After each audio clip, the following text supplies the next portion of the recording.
be leaders ourselves. Black women are being used by the Democrat Party. All of these socioeconomic indicators are in the negative, particularly for Black people. They want mob rule. When Trump was in office, please somebody tell me what act of dictatorship did he perform? She had Donald Trump's hair on top of her head.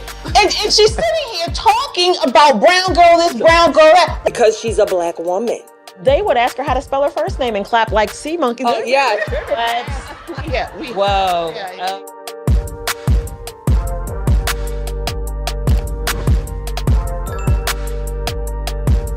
We should note, again, and you and I have said this in the air many times, there is no evidence that Joe Biden was, involved in any wrongdoing. Of course, want to note that there is no evidence that Joe Biden or Hunter Biden has done anything wrong. I just want to reiterate. And let's be clear for the viewers. There is no evidence Biden did anything wrong. Governor, you got a second? Literally talking to the president right now to specifically answer the question of what we can do for you and your daughter. Can I hear it?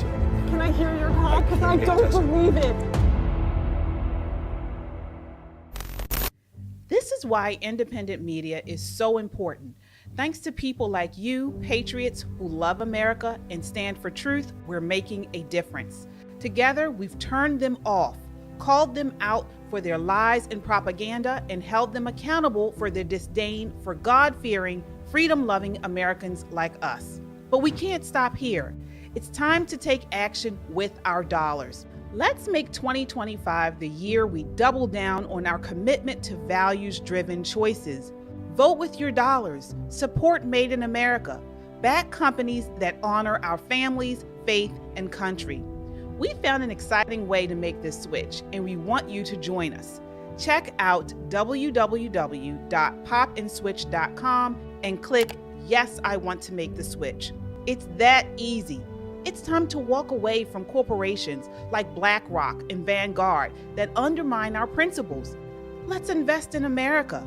Let's support businesses that share our love for this country. You don't have to take on everything at once, but you can start here. Join us in making this one small yet powerful step. Visit www.popandswitch.com. Click the link and schedule a call with our team to learn how you can make the switch. Together, we can create real change.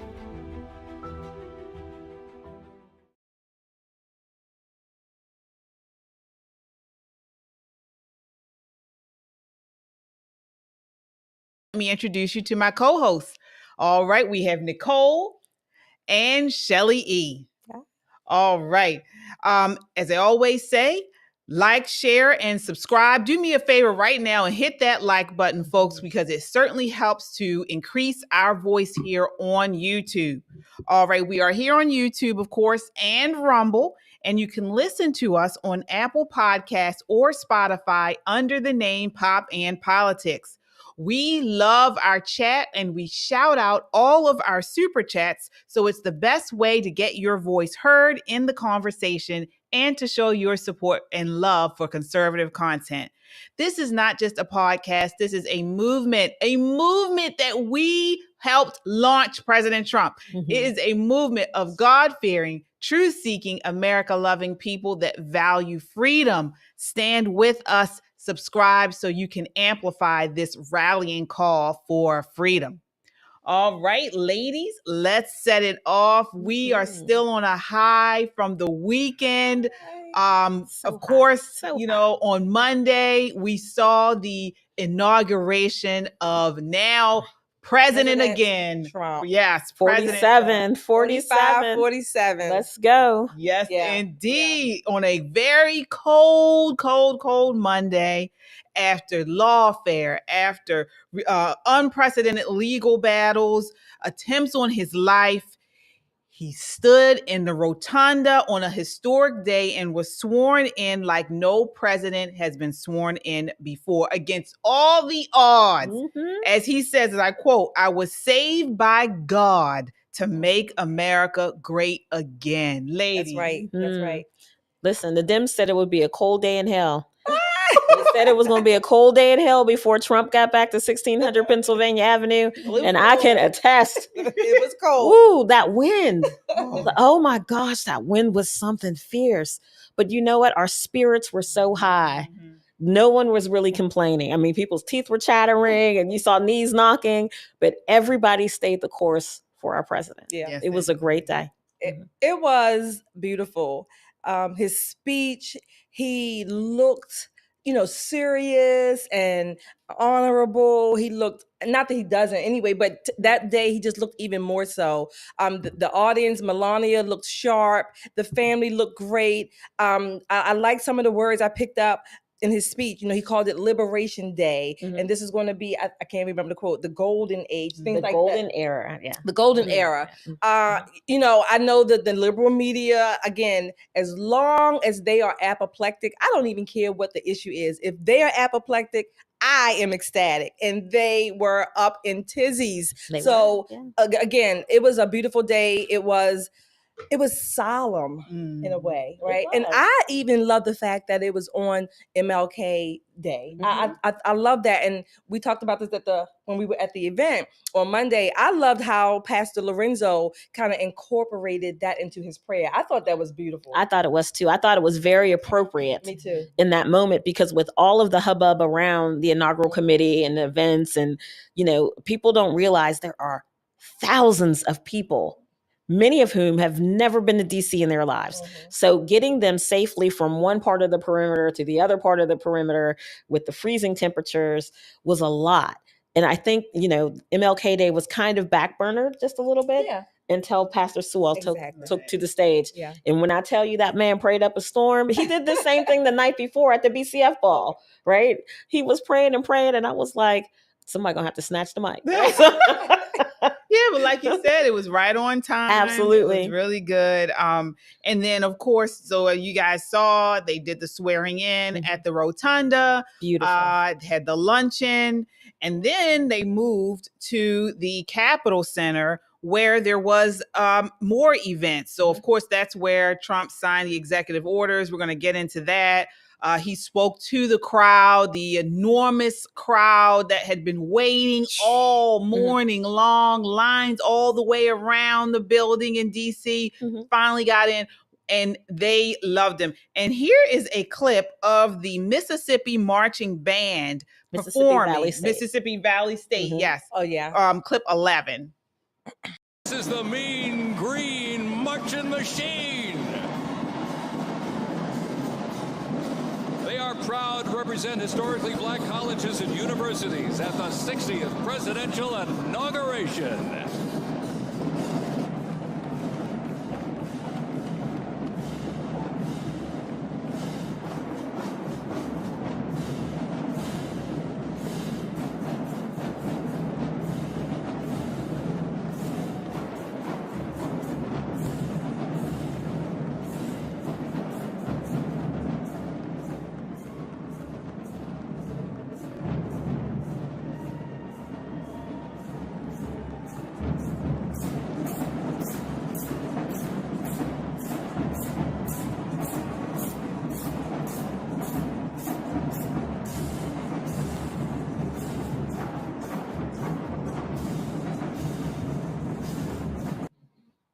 All right. And so we wanted to bring that to you all because we had spoken about that earlier in the week, talking about how that HBCU, historically black college and university, had gotten so much flack for even performing at the inauguration. And they did a phenomenal job. What did you ladies think? I thought they did very well. I was glad that they went. I'm glad that they raised the money. I love their uniforms. I love those little white coats. And I thought that was so appropriate because they're coming from Mississippi to DC. So it just looked cute. I mean, all the stories that I've heard were positive.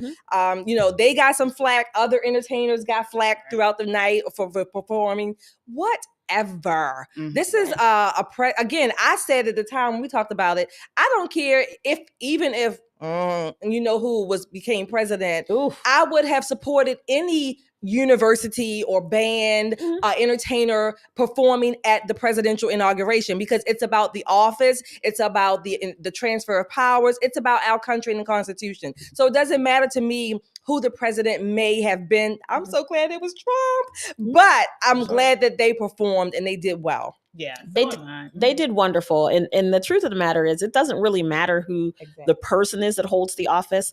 They now have a story to tell their grandchildren. Exactly. I played my instrument. I marched with the band. I twirled my baton for the most powerful person on the planet. And that's a lifetime memory. Now that a smaller part of that band played at the BCF event. Okay.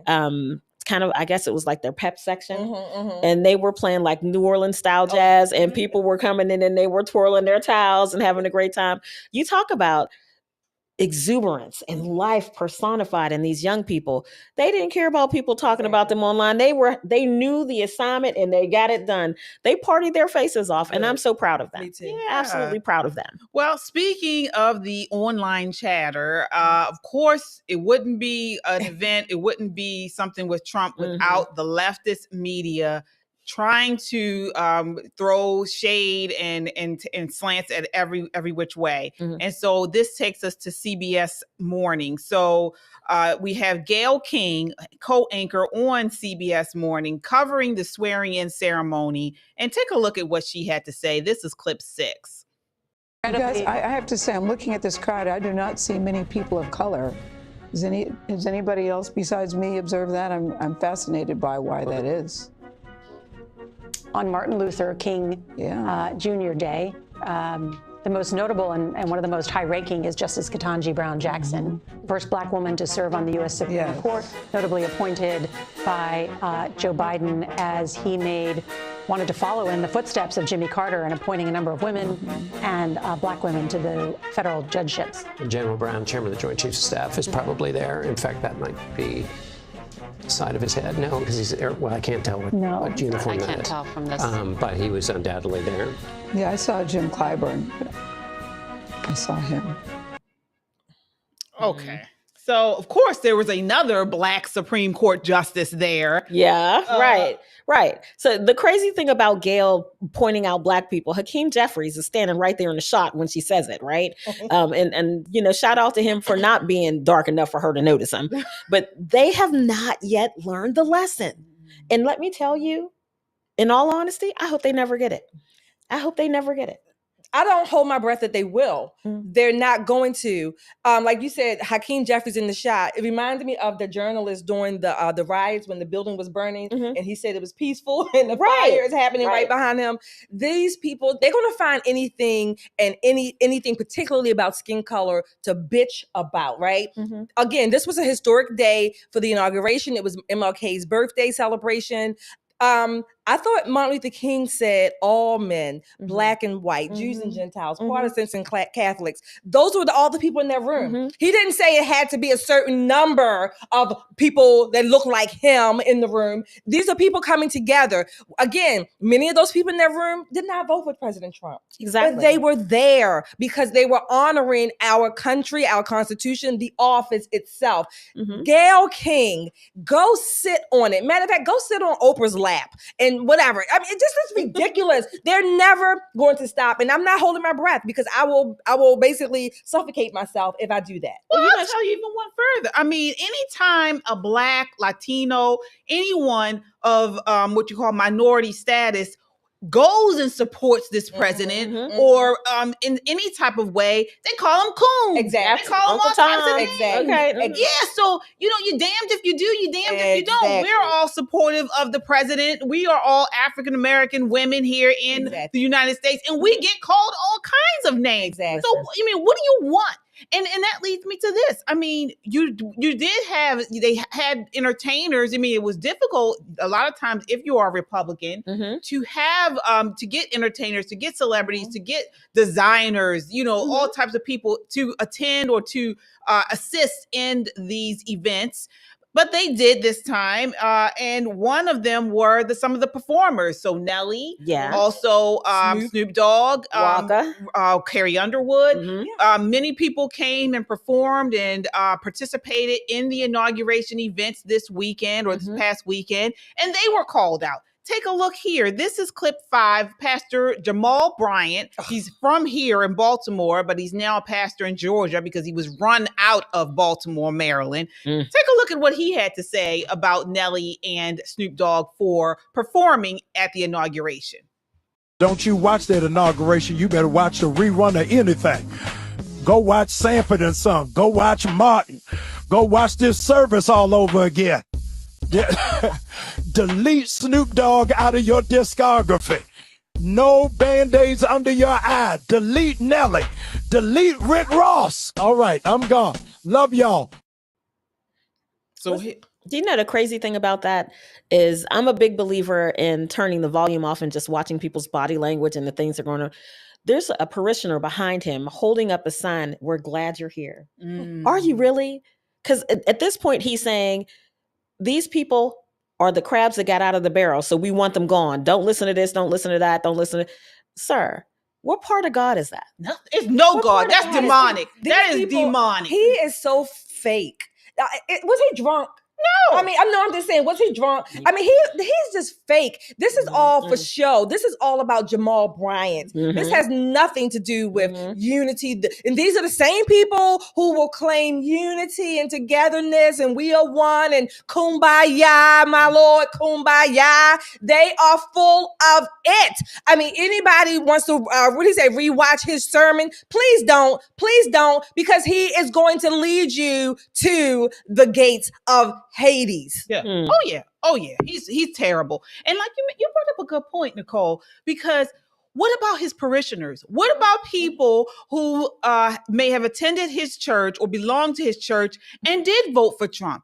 He's not sending any type of welcoming message that way. It should not matter. What should matter is who you believe in as far as your Lord and Savior, which should be Jesus Christ if you are a Christian. He's not saying anything. That should be the message that we should be pushing out here, not about who you voted for president, but who do you believe? Who is advocating for your biblical principles, your biblical values? Now, he pranced Kamala Harris down the aisle, had her in his pulpit in church, and she's out here advocating for abortion and black men to get more weed. Right. I mean, well, he had a weed garden in his church, I think. So they got. You know what? I'm not surprised. I am not surprised. This is nothing but.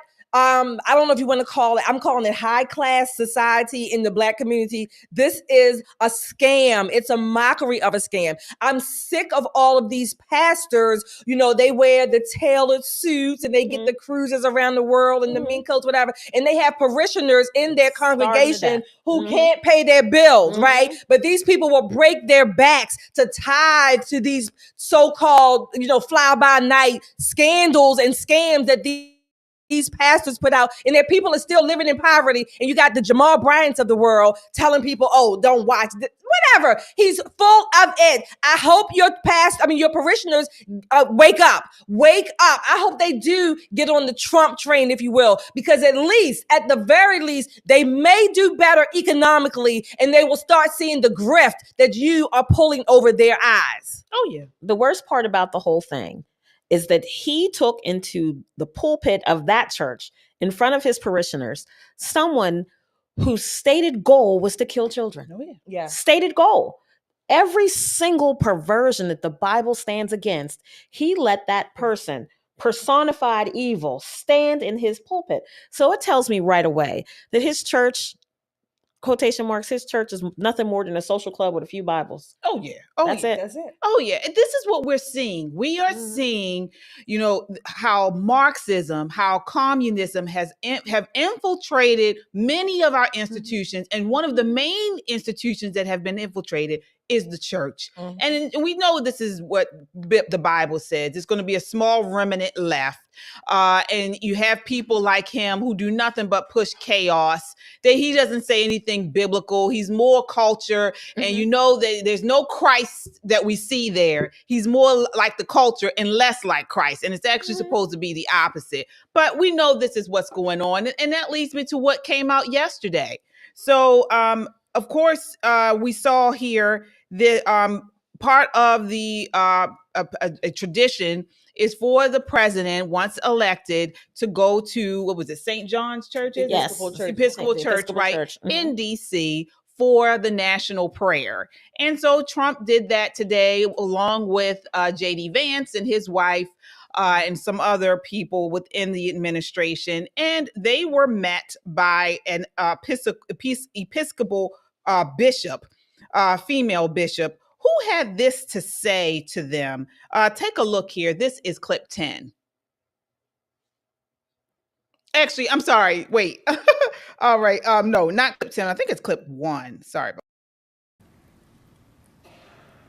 In the name of our God, I ask you to have mercy upon the people in our country who are scared now.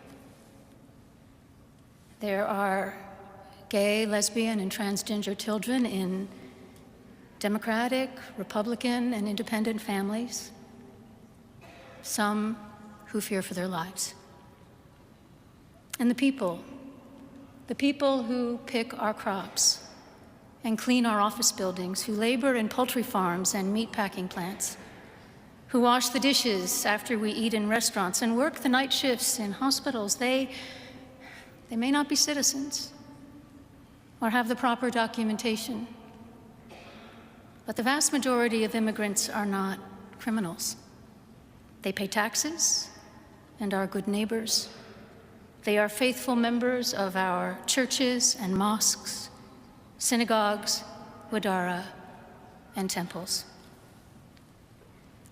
I ask you to have mercy, Mr. President, on those in our communities whose children fear that their parents will be taken away, and that you help those who are fleeing war zones and persecution in their own lands to find compassion and welcome here. Our God teaches us that we are to be merciful to the stranger, for we were all once strangers in this land. May God grant us the strength and courage to honor the dignity of every human being, to speak the truth to one another in love, and walk humbly with each other and our God. Wow. What a witch. That is a witch, folks. That is, first of all right, I don't want to go off because that clip, that video infuriated me beyond belief. I actually had to calm down. I was livid after watching that. First, I want to acknowledge our super chatters. Thank you guys so much for your super chats. We certainly appreciate you. All right, let's see who we have here. We have Rico, right? Hey, Rico. $5 super chat says, hello, ladies, pudding. Right here, aka Miss F around and find out. Y'all look absolutely beautiful at the ball. Thank you, Rico. Hey, Rico, thank you. Hope you're safe. Yeah. Hope you're safe. All right. Oh, Kenzie 14 with the $10 super chat. Love you, ladies. Thank you so much. We certainly appreciate it. And folks, if you haven't done so already, hit that like button. It helps to amplify our voice here on YouTube, and subscribe. If you haven't done so already, hit that subscribe button. All right, let's get into this. This was Bishop Marion Budd. She opted to use the inaugural prayer service to lecture President Trump and Vice President J.D. Vance, urging them to basically ignore the mandate that we saw by the votes that came in that they received and that President Trump was elected to do.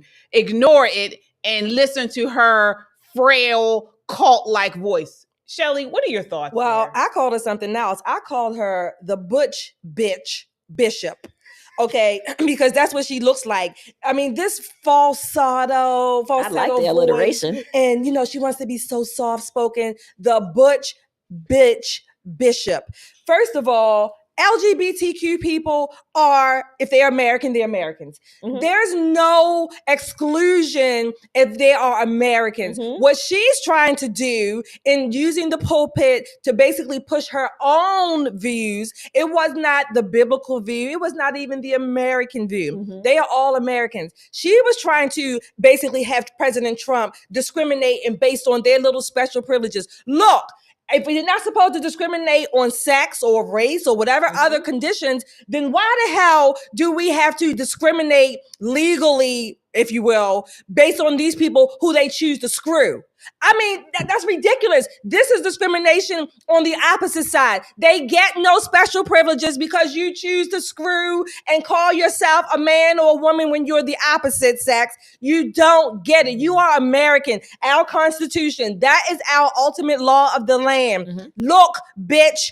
Bishop, sit down, get out of the pulpit, number one. I mean, get some damn backbone and stop using the pulpit for your own agenda. President Trump, I would have walked out too. Yep. If I was Melania or J.D. Vance's wife or whomever, one of his daughters or daughters-in-law, I would have walked out and I would have made a scene on the way out.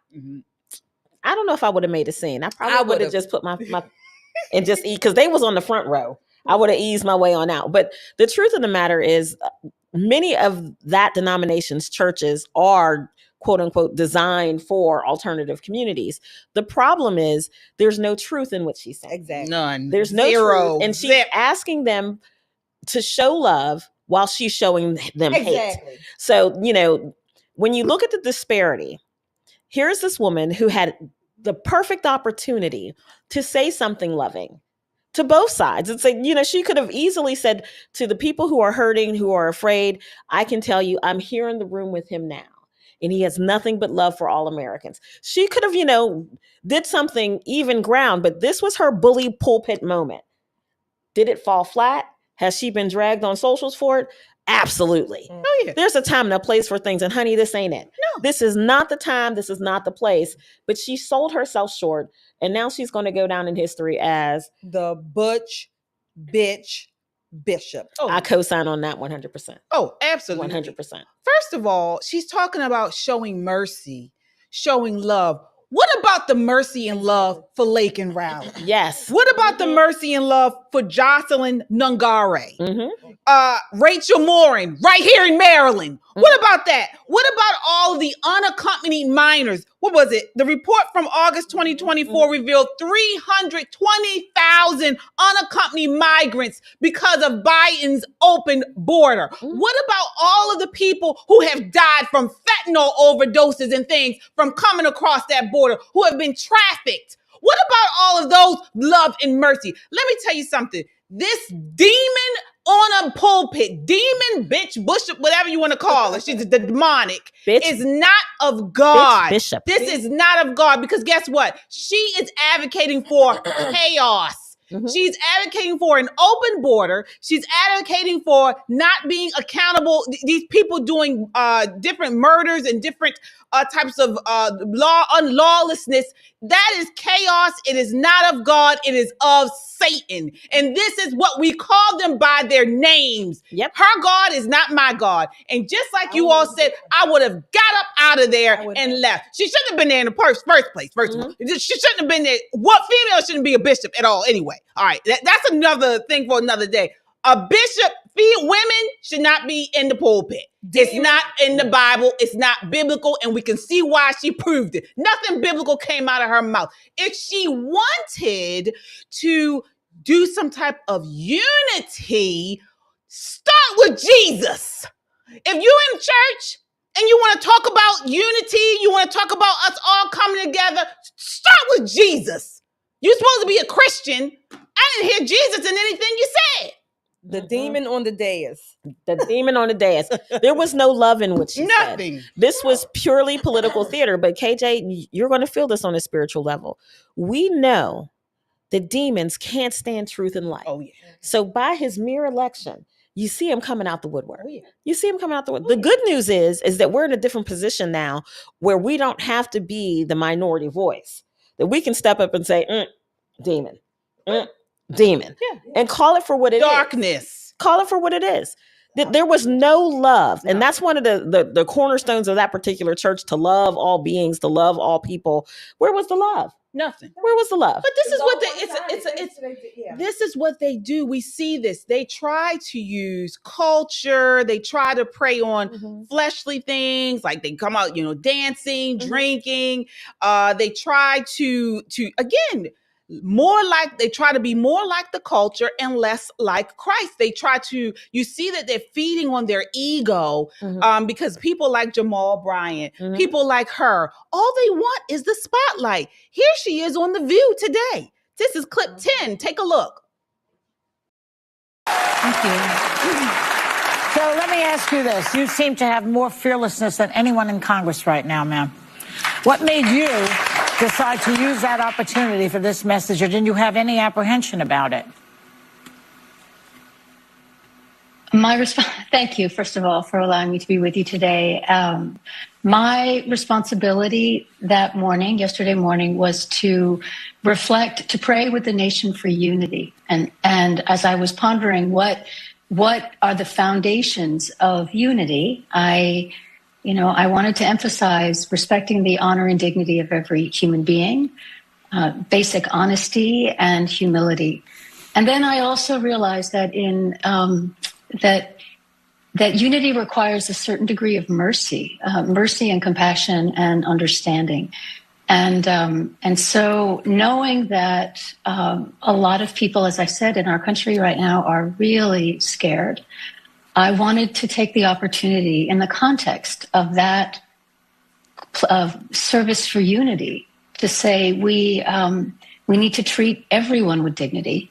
And wow, that's a bunch of crock. I'm sick of them with this language changing. Unity requires a certain amount of mercy. No, it doesn't. Unity means you are around a certain set of values and for the country. Your sermon, if you want to call it that, only focused on what you think the LGBT and whomever other groups you named, illegals, what they should have and the rights that, quote unquote, that they should have at the expense of all the other 76 plus million people who voted for President Trump and this particular administration. What about those rights? What about the unity of those people? And notice, outside, I don't hear anyone saying, maybe there are some people, I don't hear them. Maybe there's no one saying that, oh, you're excluded and you're excluded. No, if you look, our tent has grown. It has included all kinds of people from whatever walks of life. All we're saying is be an American,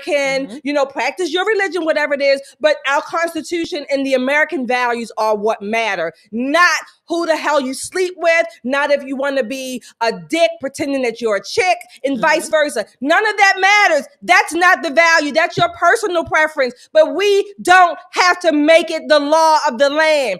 Butch, go sit down somewhere. Get off the damn pulpit. Just get off, okay? Because you're sickening.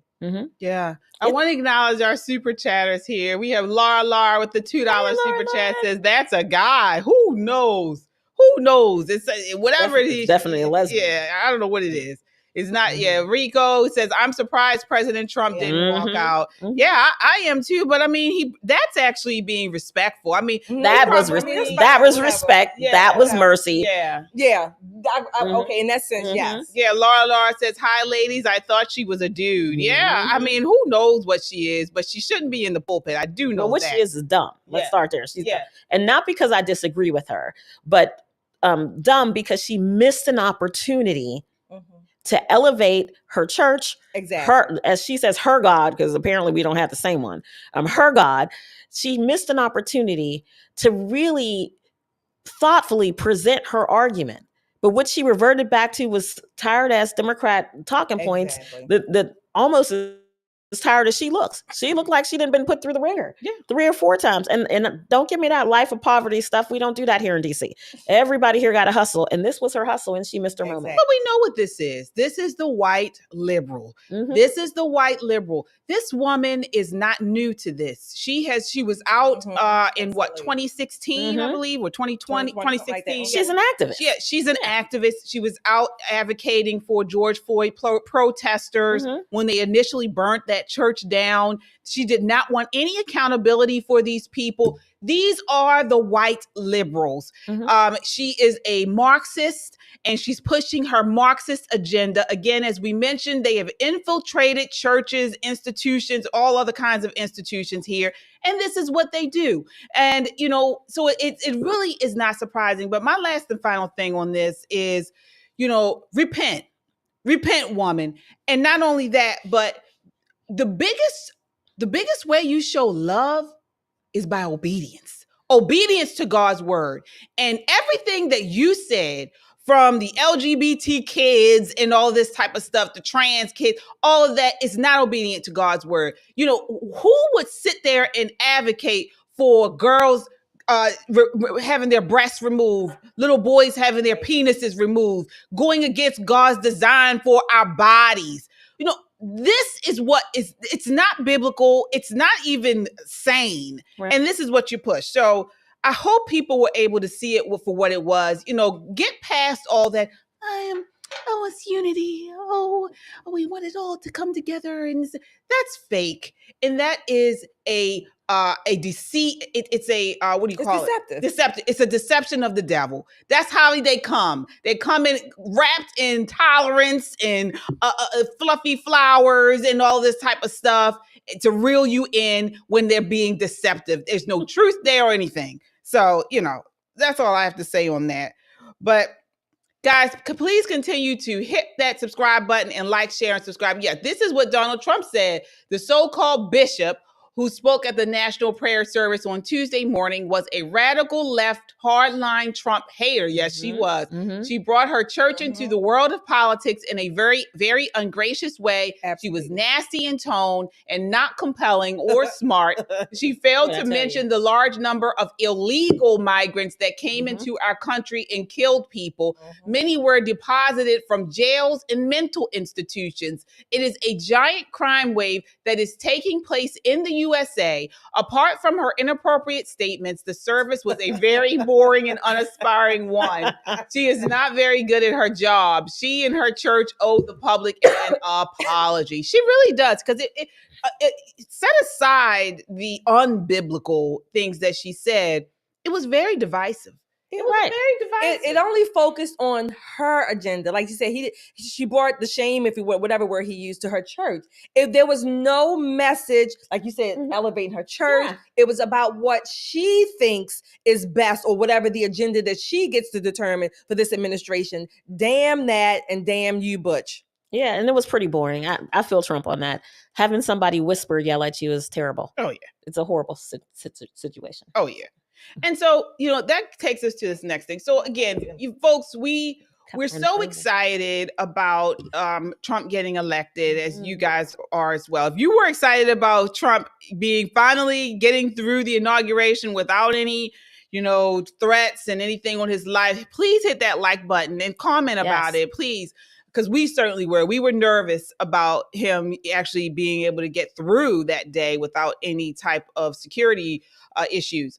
But other than that, you know, this is the media. They're going to continue this stuff. They're going to continue. Did you guys think they were going to stop or maybe reset? Okay. No, I never thought not at all. Okay. Not at all. Let me tell you, when we were laughing and drinking liberal tears, shout out to Pop Merchandise. You got to get this cup. That's right. Yeah. You got to get this cup. This is the OG cup. This is the cup where you can fill up liberal tears and put coffee on the inside, right? But they were planning. While we were laughing at them on TikTok and YouTube, and, you know, they're crying and snotting all over the place, they were planning their comeback. They had a march on Washington that was, you know, mid at best.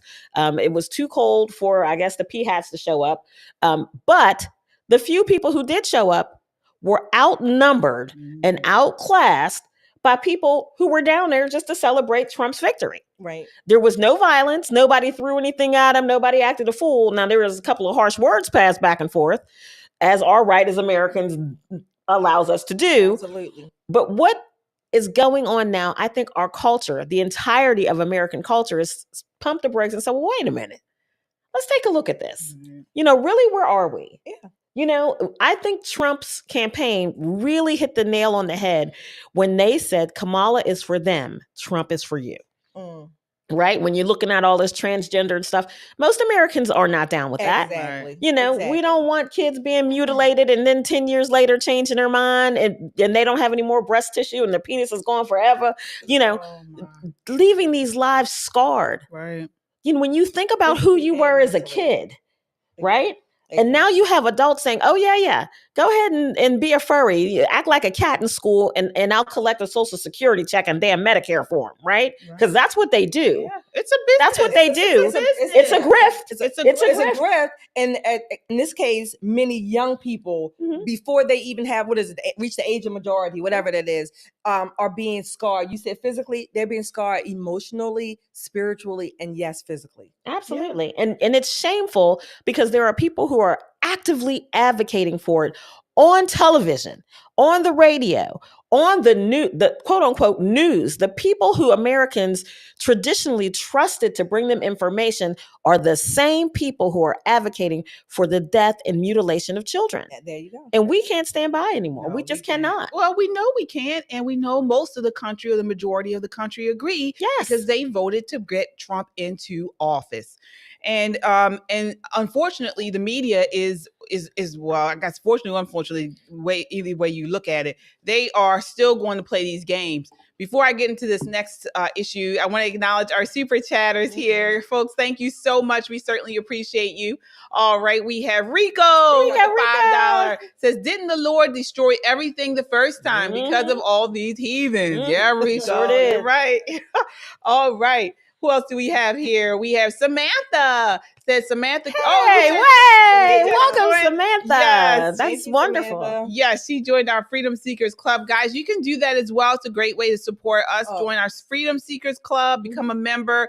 We put out Freedom Seekers content there. You also get special emojis and all kinds of goodies. So definitely join our Freedom Seekers Club. It's a great way to support us.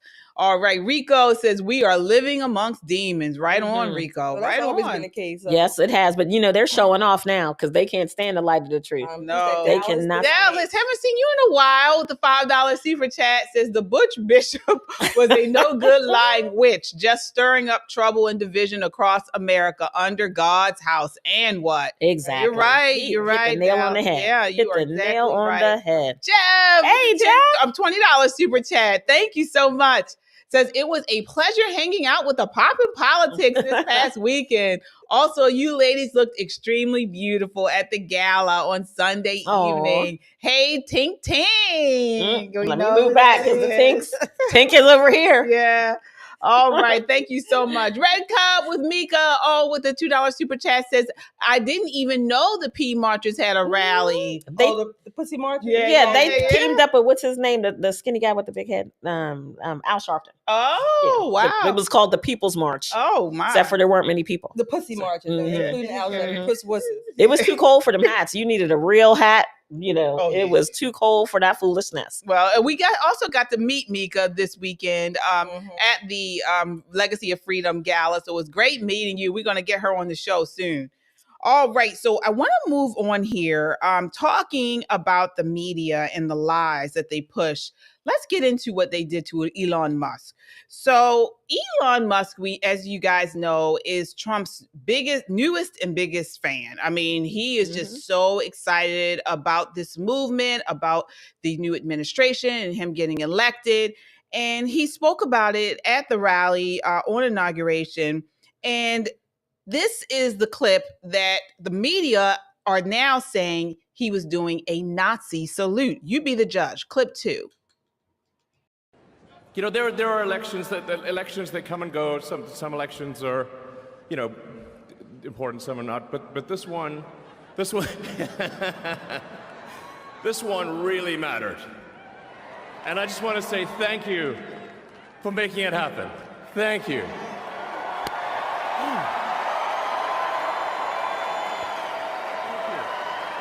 My heart goes out to you.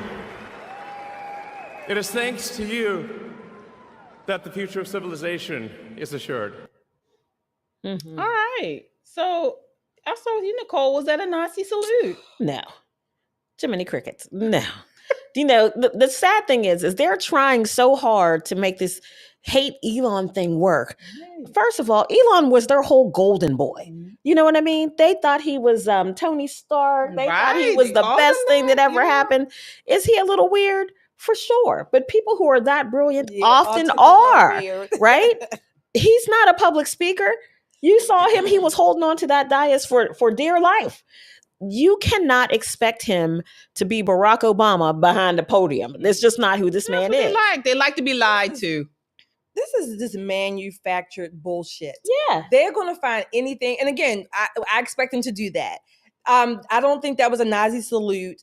I think I saw one picture when he was saluting kind of like this, and they were making a big deal. First of all, when you're in the military, you are literally taught how to salute. I don't know if Elon has ever been in the military. Nope. There is a certain way, but many civilians, how some military people do it incorrectly, right? There's a certain protocol. You hold your hand, hold your arm at a certain angle, all that stuff, right? So this is just bullshit. Just like Gayle King, she didn't see too many dark-skinned people or colored people in black people in the audience. They're going to find anything. This is called majoring on the minors. Yes. Majoring making on bullshit. Up. Yes. It's talking about making up stuff. Yes. It's nothing. It's because they have nothing else, right? So if you want to argue with Elon about space, because this is what he does, and how excited he got when President Trump talked about America on Mars. He damn near jumped out his chair. He looked like he needed to be physically restrained. I'm like, okay, so Elon is excited not only for what's going to happen here in the nation and culture-wise, but he's really excited about the prospect of America on Mars. Some of the conversations that people are having about Elon, I shouldn't say people, but liberals are having about Elon, it's just hateful, rhetoric, looking for anything to pick this man apart. Like I said, maybe a week ago, it might have been this past weekend, because all the days is blurred since the inauguration. People have got to stop this bullshit. I mean, this is getting to the point where, I don't like the way his hair pokes up in the back. Well, that's just his hair. What the hell? Let it go. It would not cost you one thing to just do your part to make this country great again. Oh, they don't want to do make it your great. part. They don't do want your to make part. it great. Instead of saying, oh, I don't see any black people in the picture. And there are like 5 black people in the frame. They paying the Joe Biden.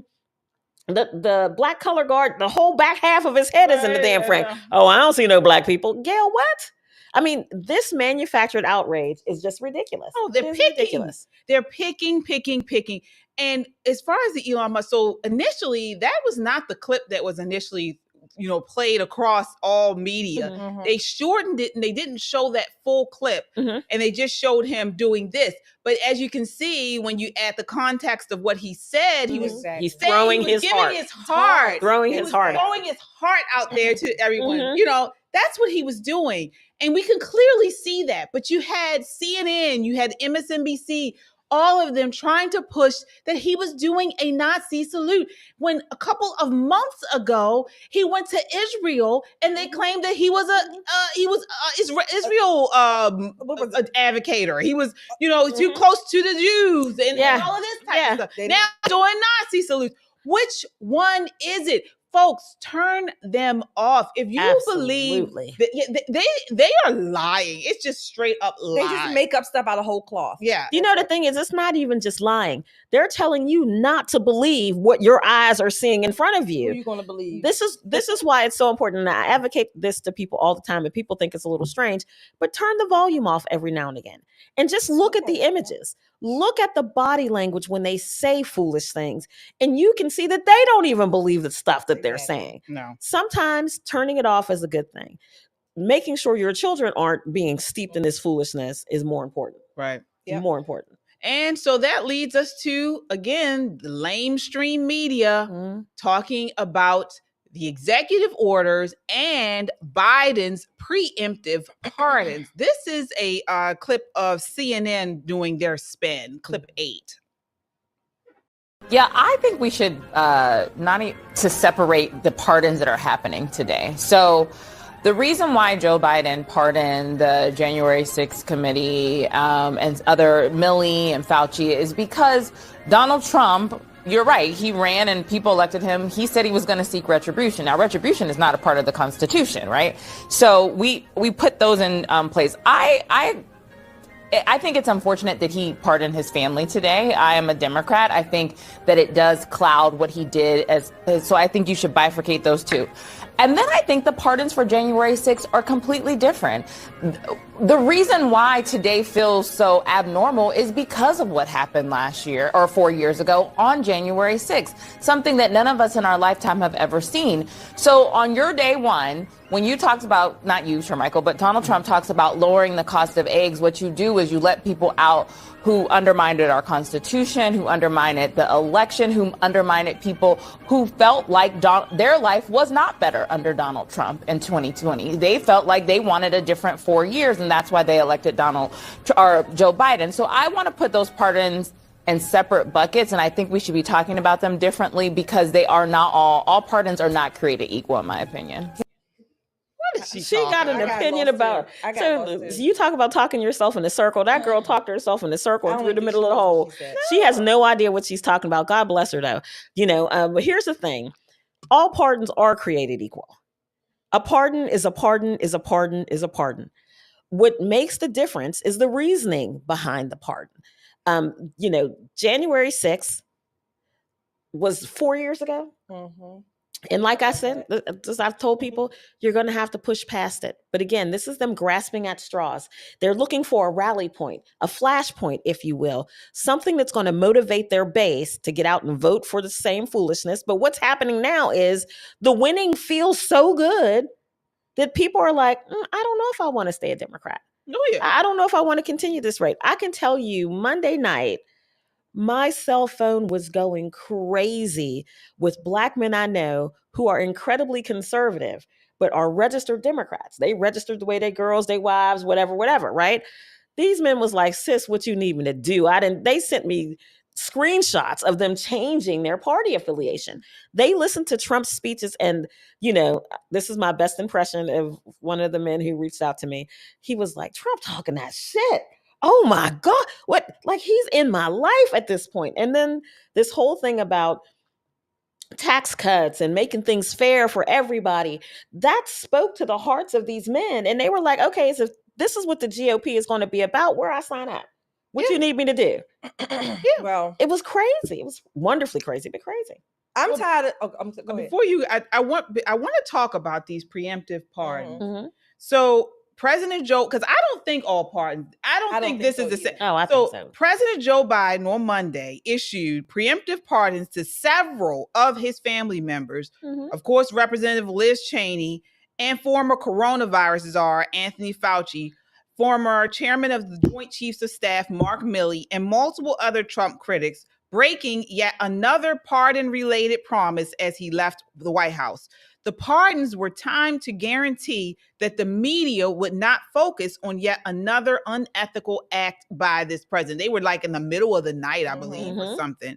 So, I mean, this preemptive pardons are not like typical pardons. I don't believe that all pardons are the same. I will concede, you can't deny it, that presidents do have the authority, the right to pardon and reprieve, except for, as it says in the Constitution, except for in the case of impeachment, right? Absolutely. However, like 99.99% of all of our institutions, the pardon as an institution, as a principle, has been abused. That's number one. Number two, I want to digress.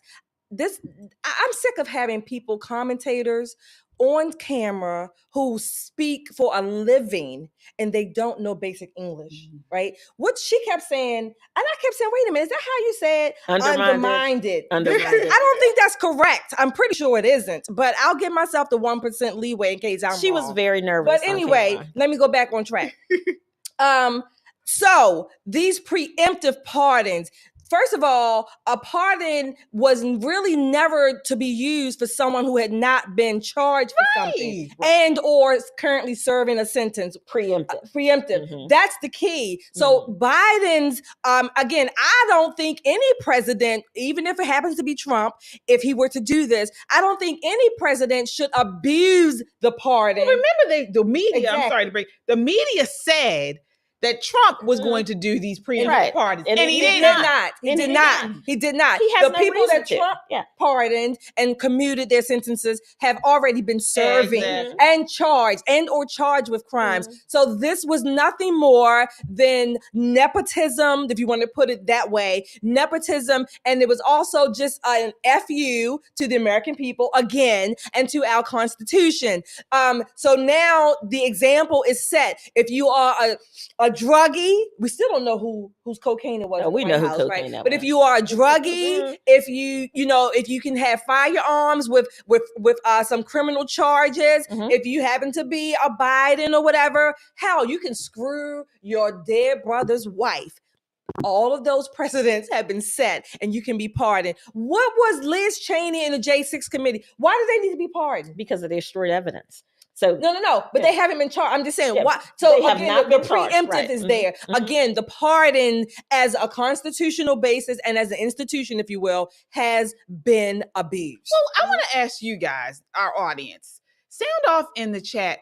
Does this make you question or wonder what did they do? Exactly. What did they do? This is the beautiful thing about what happened. The most beautiful, because every dark cloud has a silver lining. And the silver lining is now people are paying attention. There's not a person on the face of the globe who didn't have a bone to pick with Fauci. Even liberals had a bone to pick with Fauci. He literally stopped our world.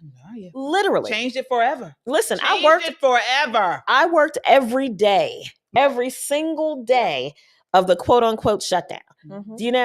And I thought to myself as I'm driving around our beltway, which is usually bumper to bumper, 6 lanes, bumper to bumper. And it was just me and the state police and both of us doing 90. You know what I mean? And I'm thinking, this must be what it feels like if the rest of the world was destroyed and there was only a handful of people left. It was eerie. It did not feel like America. It did not feel vibrant. There was no life. He destroyed our culture and was looking forward to do it again with this H1, the new bird flu, quote unquote, the new bird flu. He was gaming up for that. Let me tell you, and had Kamala won. Oh yeah. We'd be sitting, well, I wouldn't be sitting here in a mask, but everybody else during that time either. Sitting around the mask. But the thing that's really happening now, again, these demons are being drawn out. He can pardon them, but what happens is it makes people take a harder look at what they've done. Now, why would he need to pardon his family members? Let me tell you why. Because that China money has made it through hands in that family. And we said that on this show before when they were talking about pardons the first round. I was like, oh, I'd go after his family. I'd sue the pants off of Jill. I'd come for her. I'd come for the grandkids. I'd come for everybody. And they're afraid of that. But I'd still do the investigation. I know a couple of very good investigative reporters. Shout out to Matt Foldy. There's a story for you, bro. Go after him. Bring him to heel. Because although they won't serve a day in jail, you can absolutely shine the light of good day on their demon deeds. Well, absolutely. They need to be tried in the court of public opinion. Yes. Like us. And dragged. We're not going to stop talking about this. Our mantra for 2025 is to attack, and this we need to be on like a rabid dog. We need to attack this story and stay on it. It needs to come to light because something in the buttermilk ain't clean. Okay. For them to have, he pardoned Fauci back all the way to 2014. Exactly. Before we even knew who Fauci was, really. I mean, was he doing something during AIDS? Yes. I mean, he pardoned him all the way back to 2014. We're talking about all his brother, his family, son. I mean, all of them were pardoned. Why? What is it? I'm like, this is, people always talk, people kind of call me, my family members and stuff, is like, oh, don't let the hound start sniffing. They call me the hound because if I get a sniff of a scent, like something is not right. She going in. I don't stop until I find out what it is. And this is a sniff. This is a massive fart. Okay, everybody else should be smelling it. Okay, something is there and we need to find out what it is. And this is something I hope they're called in to Congress. I hope they're put on what do you call it? Subpoena. And call testimony in, on testimony. I want to know, and we need to know because this is not something we should let lie. Again, as you mentioned. This has changed our lives forever, what they did with these lockdowns. We're still not right. There are some places in America that are still doing virtual learning. How many children committed suicide because they were stuck in the house?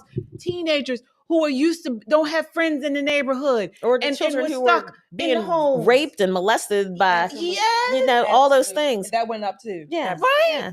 We must We must get to the bottom of it. We absolutely must. It's not over. Do you know the interesting thing about the whole thing is the more they try to hide it, the more comes out. The more that keeps coming out. And here's an interesting thought. You know, if they're called to testify in front of Congress, what are they going to do with the Fifth Amendment? Because you're no longer incriminating yourself because we can't bring criminal charges. This is just a fact-finding mission. I mean, technically, they could still plead the Fifth because that's a right to anybody. I would drag but you get them on the record, whatever they're going to say. Mm-hmm. You ask the questions, and then you see how they either dodge, or maybe they lie, or maybe they might just say what they might come up and say what they did or didn't do. But it needs to be investigated. It needs to be on the official record. The hell with all of this redaction and all of these secret meetings, and then you send out the public snippets of it. Everything else is blacked out. We need it on the record. These people were on the taxpayer dime, and they screwed the American people. They screwed our children. They screwed our country. They lied to us. They distorted, whatever word you want to use. Leeches. And they got away with it almost, well, hopefully it won't, but they got away with it with impunity. And this needs to stop. They owe us, at the very least, they owe us an explanation. Absolutely. They owe us an explanation. And I really do think that Senator Cotton, for example, is definitely going to be like, oh, you mean you plead in the Fifth? I can't criminally charge you. You don't have anything to say to the American people for the things that you've done. Right. Especially Liz with her warmongering ass. And if you didn't do anything criminally, why do you need to be covered under the pardon? Although you are, because Biden signed it. But why do you don't even know what it is? Exactly. They could have murdered someone. I mean, he's just they're under pardon for all this time. I mean, doesn't this make you, America, uneasy? These people have been given pardons and have not been charged with anything. What did they do? Or under criminal investigation. Did they do? They've not been subpoenaed to give testimony. Exactly. None of these things. So one thing I think is that there's something somewhere that ties all of these people in this issue, and I think it's all COVID related with that money. There's something somewhere, and they're hoping that Trump doesn't find it. Because think back to when Trump was saying, DEI has to retire, how quickly the FBI was like, oh, us, done. We're shredding all our documents. And he's like, no, do not shred one document. Do not shred one document. I need to see what was going on. One of the major points is that, again, I say it often. We say our government is too big, and the people, by and large, the deep state, if you will, they believe that they get to determine and decide which part of the Constitution they're going to use, against whom, whenever they're going to do it, and they get to decide to do what the hell they want with our money against us 99% of the time. Our government is too big. It has too much scope. It has too much power. And the power belongs to the people. We, the people. Not we, the FBI. Not we, the IRS or whatever other three-letter institution.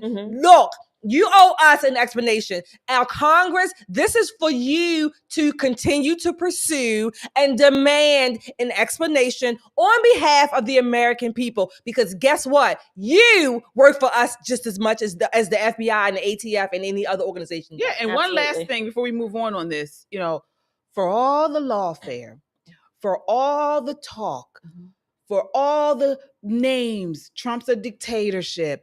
He's a horrible person. Fascist. He's a liar, a fascist, a rapist. He didn't pardon himself. Nope. He didn't pardon himself. He said he did nothing wrong, and he didn't pardon himself. Exactly. The lying leech of a man, Biden, pardoned his whole family. Yep. He's the one who's trying to cover up. Trump didn't do it. Exactly. So all the names y'all call him, he didn't do it. Because he said, I did nothing wrong, and I'm not pardoning myself because I didn't do anything wrong. Absolutely. Take that to the bank. Yeah. He went through the whole fire. Yeah. And came out stronger. Exactly. So on that same note, we were talking about pardons. Trump did some pardons recently. One of them was the J6. He pardoned in sweeping action. He pardoned over 1,000 individuals involved in the January 6th Capitol riot. This decision has been criticized for potentially undermining accountability for actions against democratic institutions. But he did it. And take a look. This is some of them being released in clip 9. I worked for all my life, and I had to start again. To bless my children and my wife. They told me to go back. Thank my lucky stars to be living here today. 'Cause the flag still stands for freedom, and they can't take that away.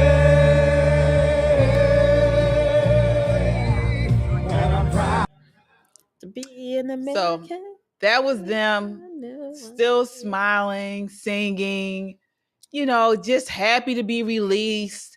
These are the people that were trying to overthrow the government as they were painted to have done.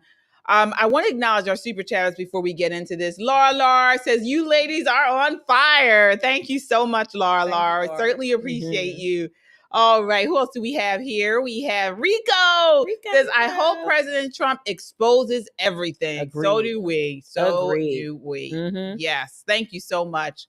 All right. Who else do we have? We have Gary. Hi, Gary. Says they do have to answer under the pardon. Mm-hmm. Wow. Okay. Mm-hmm. All right, Gary. Thank you so much. Thank you. We certainly appreciate you. Laura, once again, Biden was being vengeful. He was. Yes. Mm-hmm. Vengeful. Yes. Yes, he was. Absolutely.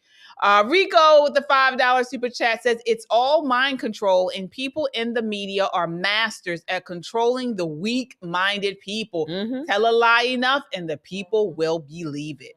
You're right. Sir. Right again, Rico. Thank you so much. Dallas with the $5 super chat says, ladies, do you all think Elon and Trump will have conflict in the future? If yes, what do you think it will be over? Shelly, what do you think it'll be over if you think so? I would say they probably will have disagreements. Mm-hmm. Everyone in Trump's team does not necessarily have to agree with him. Trump is a deal maker. Mm-hmm. He even has people in place that will help, if you will, I'm going to say keep him in check, so to speak. So you have to have people on your team who are also emboldened, or you want them to be able to be honest with you and tell you the truth, even if it's something they might disagree with. Mm-hmm. Now, ultimately, they may not make the decision, if you will, but you have to have people on your team who you trust enough that will even disagree with you on whatever points that may be relevant and necessary. So it's no big deal. Do you think they'll have conflict, Nicole? And if so, what? Of course. Yeah.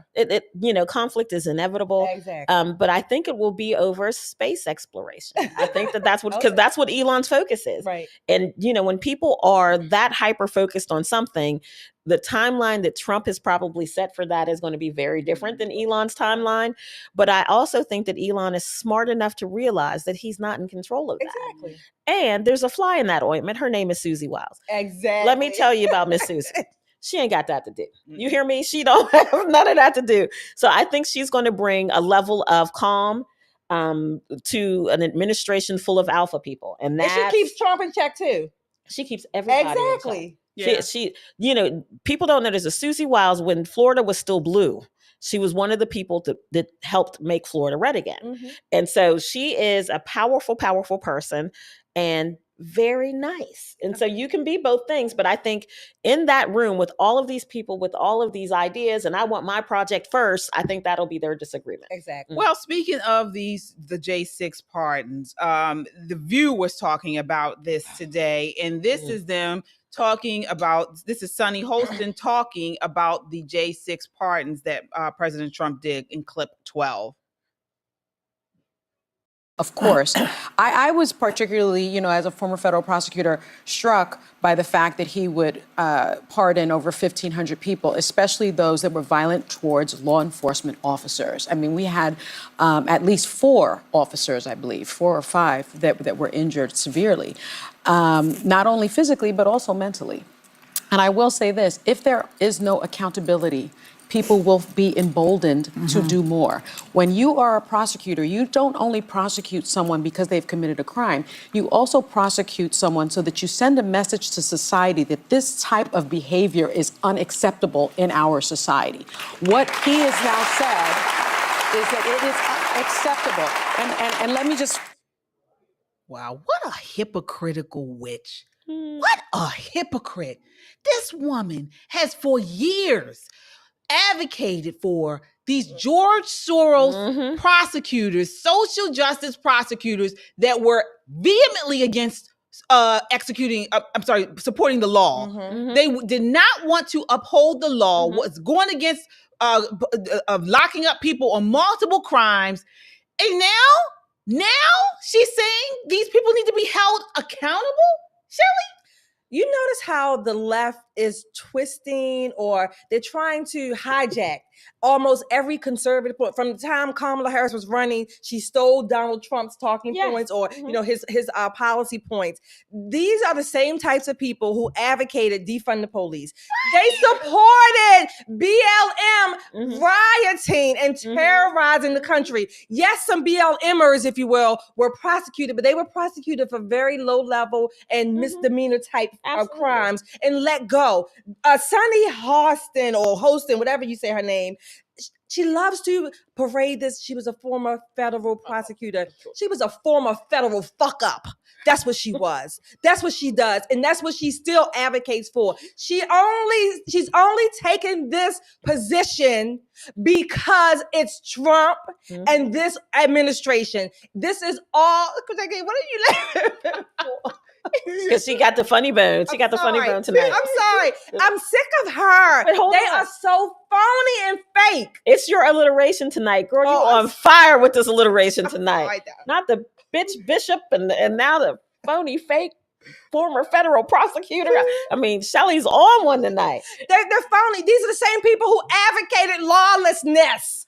And now all of a sudden they are the friends of the FOP. Yeah. But when you talk about officers being hurt, you talk about officers being damaged, when they set police cars on fire and flip them over, right? Right. When where was Sunny? You know what she was doing? She was raising money, helping people raise money to get them out of jail. Her and Kamala. You didn't hear them advocating for them to do one day in jail by setting a car on fire in residential neighborhoods. You talk about putting people at risk. So the problem that she's going to have is that when you're saying a certain talking point, you need a basis of reality, a foundation of truth. Now, we know she don't have none of that, right? Talk about intellectual dishonesty. Yes. That is the height of it. And I don't care how soft she says it, it does not make it so. No. It doesn't make it so if you whisper. It doesn't make it so. No, how smug she is. Exactly. And then she's sitting there talking, well, I'm a former federal. Girl, nobody give a shit what you used to do. Here's the reality of this. You still have not gotten the message. These people were at least arrested, right? We'll never see Fauci with handcuffs on. But let me say this. Never see this man with a set of handcuffs. This is what, con artists, people that lie a lot, they lie to the bitter end. They will not come forward with the truth, even when they're caught red-handed. It's like an adulterous a boyfriend or girlfriend. You will catch them red-handed and they will continue the grift. This is what the Democrats are doing. The grift didn't work. Many Americans saw them for what it is, but no matter what, they are going to continue to push it because that's all they know. Exactly. That is all they know. Now, I want to push back on something though. Okay. So talking about these, the blanket pardon that President Trump did. So the FBI and Justice Department pursued charges against many people whose offenses were relatively minor. Sure. In about 350 cases, in fact, the government charged people under a statute criminalizing the obstruction of official proceedings that the Supreme Court later said should not have applied. Yep. So many of these people were overcharged. That's it right there. However, his order, the executive order he did was such a blanket order. It included 172 who pleaded guilty when charged with assaults on police. Now, according to the Free Press, they say we don't mean that figuratively. So Robert Scott Palmer, for instance, who traveled to Washington, D.C. from Largo, Florida, joined the mob, assaulted police with an empty fire extinguisher, a 4 to 5 foot wood pole, an orange traffic cone, a piece of scaffolding, and a wood plank. he pleaded guilty in the face of overwhelming photographic and video evidence and received a five-year sentence in December of 2021. Yet now Palmer, along with dozens of others who were convicted of violent offenses against the police and others that day, are released, that he's being released from prison. So is this a gross misuse of presidential power that should have offended any one of us who believes in the rule of law? I will go back to what I said. Just like any other institution, the presidential pardon has been abused. And I even said, even if Trump did it, I would still say that. I support people being prosecuted for abusing and harming police officers. These people pleaded guilty, or maybe there was much evidence to support that they should have been prosecuted. Fine, they should have been prosecuted. I still say that the pardon, like other institutions, has been abused. So I'm going to stand by that. Maybe they should not have been released. But again, if you have one president that's going to do it, another president can do it as well. What do you say? So how much time did he do? How much He time did about did he 4 do? years already, I think. Yeah. So on average, here in this state, you'll do about 1/3 of the time. Now, federal prison, they make you do every day, but at our state level, you get 1/3 of the time, right? So this man has already paid, quote unquote, his debt to society. What he's getting back because of this pardon is his name. He no longer has to tick the box that he's a convicted felon. He's getting what we like to call as Christians, grace. And another thing I want to add to that about these pardons, yes, they can be abused, but on the other side, the president, we know the president has the right to sort of pardon, whatever, reprieve. But you think about it, like you said, they're getting grace. These people have served some of their time or however much they serve. Then what more? These are the same people, the left, who have advocated releasing prisoners, right? And giving prisoners back their rights so they can get jobs and loans or whatever the case may be. So then why are they not supporting this? Because these are the ones who wanted felons released, who released felons during the scamdemic. Well, because again, like I said, they're hypocrites. They're just doing it for a grift. This doesn't, at least with us, we're we're pretty even. We're pretty, what do you call it? We stay, when we say something, we follow that same reasoning, but with them, it's, good on today, but if the right does it, then it's not right. So, it's a grift. It's been so much abuse. Our institutions, this is why no one pretty much trusts our institutions anymore. And it can happen on the right or the left. Correct. But 99% again,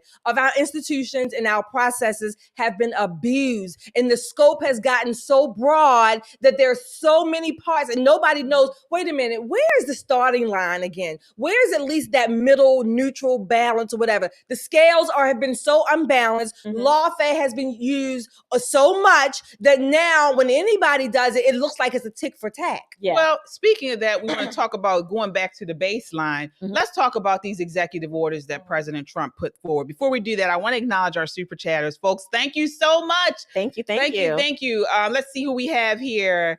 All right.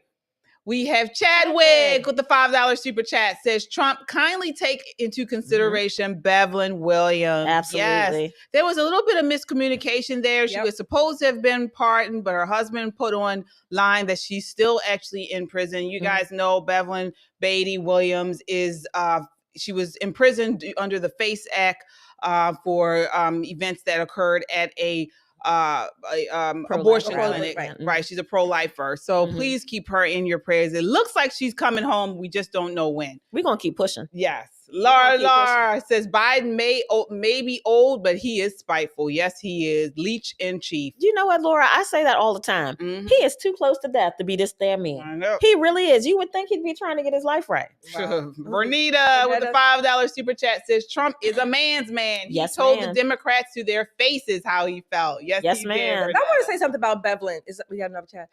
Just the concept. This idea.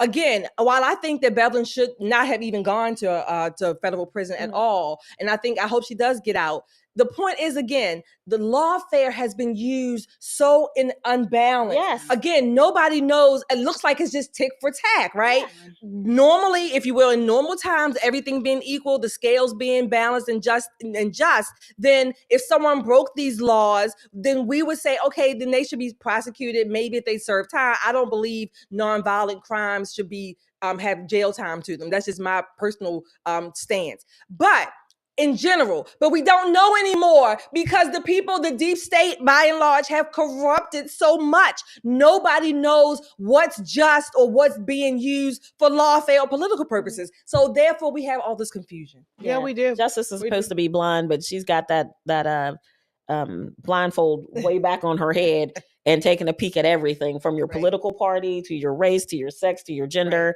And it seems like one of the things that Trump was saying early on in his campaign is that no one is getting a fair shake because of all these little pockets of different people. Exactly. You know, you don't check enough boxes for this person, you go to jail. You check boxes for them, you go to jail anyway.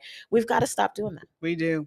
We do. I want to get into these executive orders that President Trump put forward. I mean, I love many of them. So one here is on January 20th, he signed an executive order titled Protecting the American People Against Invasion, initiating a series of actions to intensify immigration enforcement. So this is what he had pretty much promises made, promises kept. So he's deployed the military forces to the border. He's rescinded sensitive locations policies. He's reinstated the Remain in Mexico program. And border czar Tom Homan was out on the news today talking all about it. This is clip 14. Take a look. And so what is happening as we speak is limited to those with criminal records? That's the target of this operation. But like I said many times, in places like sanctuary cities where we can't arrest a bad person in the jail, we would like to have access to the jail to arrest a criminal alien in the safety and security of a county jail, which is safer for the community, safer for the officers, and safer for the alien. But when you release a public safety threat out of a sanctuary jail and won't give us access to him, that means we got to go to the neighborhood and find him. And we will find him. But when we find him, he may be with others. Others that don't have a criminal conviction but are in the country illegally, they will be arrested too. Because we're not going to strike, and this is the difference between the last administration and this administration. ICE is going to enforce the immigration law. There's nothing in the INA, the Immigration Nationality Act, says you got to be convicted of a serious crime in order to be removed from this country. So there's going to be more collateral arrests in sanctuary cities because they forced us to go in the community and find the guy we're looking for.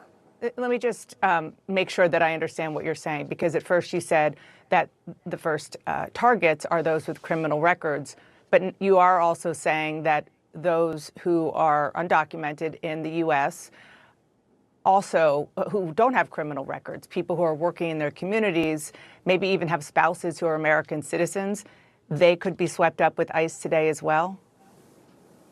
What I'm telling you is when we go find our priority target, which is a criminal alien, if he's with others in the United States illegally, we're going to take enforcement action against him. We're going to enforce the immigration law.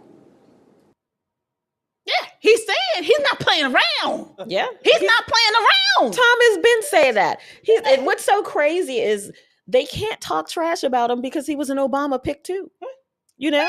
He's enforcing the law. Yeah. So Sonny Hostin, you should be happy. You said people need to be held accountable. This is some accountability. Enforcing the laws and holding people accountable. If you got somebody who is illegal in your house and they broke the law, and you're illegal, you're going back to wherever you came from too. I'm laughing at Dana. She said, wait a minute, let me see if I understand. Yeah, right, because she was just like, she was upset. She didn't like the answer. Yeah. Look, these are the same people. Again, we just said it. Why are these people so hell-bent on protecting illegality? Illegals, they don't belong here. They don't have, like he said, he clarified, they don't have to have committed a crime. They are here illegally. But that is a crime. He said, though, that's a crime. That is the crime itself. If it hadn't been for them he's talking about specifically for sanctuary cities. So Right. like Baltimore, Right. like Chicago, your mayors are messing it up. Exactly. He's saying the reason why he's gonna this is occurring this way is because now he has to go into the communities and to the neighborhoods because the mayors are not letting him get these illegals from the jails. Right. What is that that contract we have here in Baltimore that we keep signing? They going through it. I forget what it's called, but anyway, it goes to court. The consent decree. Yeah. So he's saying that now, when they come for the illegals, if they have other people with them, they're gonna all get wrapped up. They're gonna all get hemmed up. That's what the consent decree was supposed to have been stopping. But now, Brandon Scotts and the Brandon Johnsons of the world, you are making the consent decree moot, irrelevant. Because when Homan comes with ICE and all these people, they are going to take all those people there. If you are, if even if they were not illegals, if you were committing crimes and we all together, guess who they taking? They taking all of us, even if you weren't doing anything to you, whatever. They taking all of us until we can sort it out. So I suggest the Brandon Scotts and Brandon Johnsons of the world, cooperate and stop putting your citizens at risk. Their problem is, and the census is coming. And when people say, why are they so partial? Why are they so partial to illegals? Because each one of them have a dollar amount attached to that, right? The census doesn't say U.S. citizens. It just says how many people in your area. So you get more money for schools, more money for roads, more money, some discretionary funds and that kind of thing. So this is one of the major reasons why you see these sanctuary cities that often have incredibly poor budgetary skills, incredibly poor, are like, hey, wait a minute. You can't be deporting 150,000 of my people because that's a big hit to our bottom line. Money comes with these illegal, quote unquote, undocumented, whatever they want to call them. Money is attached to each one of them. Well, Trump is stopping that too. They won't get federal funds. And he should. Exactly. He should. Well, not only that, but it's what it's doing is it's bloating the government, but then we're being taxed too. Yes. Key data on federal benefits paid to illegal immigrant households, according to the Center on Opportunity and Social Mobility. I mean, this data is crazy. At the start of 2023, the net cost of illegal immigration for the United States at the federal, state, and local levels was at least $151 billion with a B dollars. I mean, these people, how much costs illegal immigration costs each American taxpayer? Almost $1,200 per year. The list goes on. Over a lifetime, using existing estimates of the net lifetime fiscal impact of immigrants by education indicates the fiscal drain created by the average illegal immigrant is $68,000. Folks, this is hurting our communities. I mean, the strain on social services on the average taxpayer is enormous. On the healthcare industry. Right. Oh my God. On the healthcare industry. EMTALA requires us to see people when they come into the emergency room to get them stable enough to go to their primary care or a specialist in the couple of few days after they're seen. But EMTALA doesn't say, are you documented or are you undocumented? We're treating everybody. So that means everyone else is paying more money because they're going to skip on the bill. Oh, and this is why. And then you have these leftists complaining about our healthcare system. Yeah. Oh, absolutely. Yeah, I mean, there's not one aspect of American life that is not adversely impacted by the surge of illegal migrants into our country. Absolutely. And we're not the only nation that's saying this. And that's one of the things that I think Democrats have done foolishly to make it seem like America is like this hateful country. No, all over the world, countries are saying, we can't afford you. Exactly. We cannot afford you. And this is why they're doing the ending. He did the executive order to end birthright citizenship. What do you think about that? Oh my gosh. It's long coming. Let me tell you, we've been trying to get rid of anchor babies for a long time. It's long coming. If you are not a citizen here, if you're here illegally, you're not a citizen. I don't care if you're a diplomat. If this is not your home country, then whatever children you have here should not be citizens. When you go to Switzerland or go to any country in Europe, You have a baby there. Okay, you just had a baby there, but that doesn't mean you become a citizen. Us and Canada are the only American industrialized countries that do this. You can't even just go, even if you don't have a baby. You can't go to countries in Europe and just say, oh, I'm going to be there legally now. I'm a citizen. Oh, no. No. You're going to have to go through whatever the process is to become a citizen. And it's not easy. It's not forthcoming, okay? Certainly, when you leave, pack up your little babies, your little snot-nosed brats, and take them with you. Here's the thing. It's not retroactive, but I think I calculated to February 9th or February 10th is the last day for anchor babies. Wow. It's the last day. Well, they're pushing back against this. Many states, including Maryland, are suing the federal government. Of course they are. Let them bring it. They have all this extra money to sue, taxpayers' money. Again, Marylanders, this is your money being used for these class action suits of bull crap. We already are, $2 billion in debt? Thanks to Wes Moore, and now we're going to have this money to go and pay for babies to be born here, who are born here, automatic citizenship, and anybody else that wants to come. Get a freaking grip.